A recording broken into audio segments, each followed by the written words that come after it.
2065 साल 7 गौँ जात्राको दिन थियो। यस 7 गौँ जात्रा राजा रत्नमल्लले सुरुवात गरेका थिए।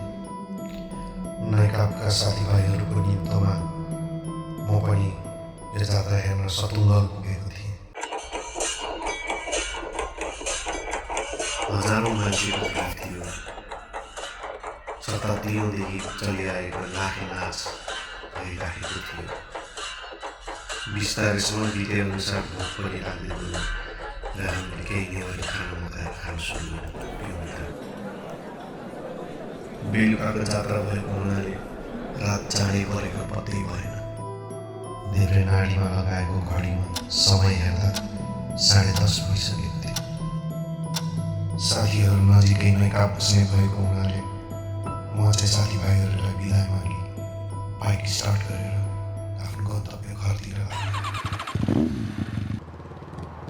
आकाश पनि कालो बादलले ढाकिसकेको थियो। पानी पर्ने सङ्केत दिँदै थियो। सुन्धारा आइपुग्दा हल्का पानी पर्न सुरु भयो। बाटो सबै सुनसान थियो। न गाडी न बाइक, केहीको आवाजै थिएन।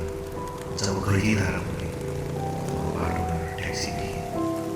ट्याक्सीको छेउमा एउटा छोरी मान्छे उभिरहेको थियो र ट्याक्सी चालकसँग कुरा गर्दै थियो। बिस्तारै ट्याक्सीलाई काटेर म अगाडि बढिसकेको थिएँ। त्यतिकैमा ठुलो सडकमा मैला खराब थियो। मैले पनि बाइक चापै रोकेँ र ऐनाबाट पछाडि हेरेँ। ती महिलाहरूमा खाली र म बाइक घुमाएर के भएछ भनेर मैले मोटरसाइकल घुमाएर आएको देखेर होला त्यो ट्याक्सीले हतार हतार गरेर अगाडि गयो। मैले त्यस महिलालाई सोधेँ, किन कराउनु भएको, के भयो र? उनले भने मलाई चक्कु देखाएर रोक्ने प्रयास गर्यो, त्यसैले म करायो। उनले भने म परिवारसँग एउटा पार्टीमा थिएँ। त्यहाँ मेरो सानो मनमुटाव भएर म एक्लै निस्केँ। घर जानलाई पनि ट्याक्सी चढेर निस्केको थिएँ। बिचमा ट्याक्सी ड्राइभरले अनेक कुरा गरेको भएर म यहीँ खोलेर अर्को ट्याक्सी लिएर जान्छु भन्ने सोचेको थिएँ। मैले भने, अनि तपाईँको हस्बेन्ड कहाँ हुनुहुन्छ? उहाँलाई बोलाउनुहोस् र सँगै जानुहोस्। यति राति भइसक्यो, तपाईँलाई अब फेरि अर्को ट्याक्सी पनि पाउनुहुन्न। ती महिलाहरूले भन्छन्, मेरो श्रीमान पनि त्यही पार्टीमै हुनुहुन्छ। म एक्लै जान्छु, तपाईँ मलाई छोडिदिनु सक्नुहुन्छ? त्यतिकैमा मैले घडीतिर आँखा लाउँदा 11:30 बजिसकेको थियो। पेट्रोलको इन्डिकेटरमा पनि हेर्दा पेट्रोल पनि सकिन लागेको अवस्था भइसकेको थियो। मैले सोधेँ, तपाईँ कहाँ बस्नुहुन्छ? रातको 11:40 भइसक्यो। मोटरसाइकलमा पेट्रोल पनि पुग्छ कि पुग्दैन थाहा छैन। उनले भने, मलाई यहीँ चाबी चौकसम्म मात्र छोडिदिनु भयो भने हुन्छ। पानी पनि रोकिसकेको थियो। मैले एकछिन सोचेँ, रातिको समयमा चोरी मान्छे कसरी एक्लै जान्छ? ठिकै छ, म यो पुलिस हेडक्वार्टरको बाटो भएर हाँडीको निस्केर उहाँलाई चाबी छोडेर म फर्किन्छु। मैले हुन्छ बस्नुहोस् भने अनि बाइक अगाडि बढाएँ। पुलिस हेडक्वार्टरको बाटो हुँदै डङ्गा छिर्ने बेलामा ती महिलाले एउटा कुरा भन्नु भनेर भने। मैले भन्नुहोस् के भयो भनेर भने। तपाईँले यति राति यसरी नचिनेको मान्छेलाई लिफ्ट दिनुहुन्छ त?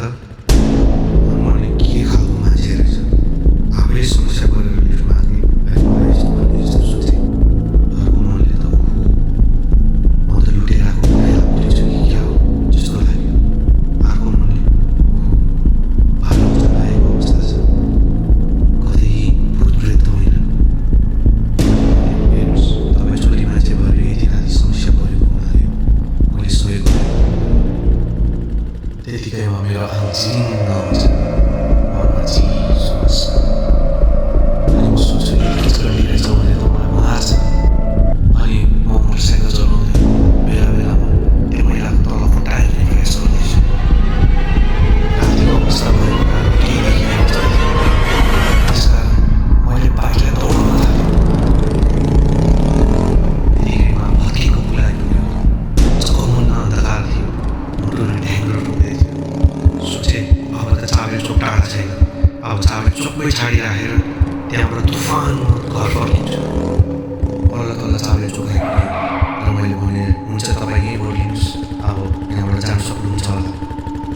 पनि ट्याक्सी मान्छे केही नदेखिसके पछाडि ती महिलाले ऊ त्यहाँबाट जाउँ न भनेर हातले यसरी देखायो। मैले यसो हेर्दाखेरि त्यो त गौरी घाट जाने सानो गल्ली पो थियो। अनि मैले सोधेँ यो त गौरी घाट जाने बाटो होइन र? उनले भनिन् हो म त्यतै बस्छु, मलाई प्लिज छोडिदिनुहोस् न।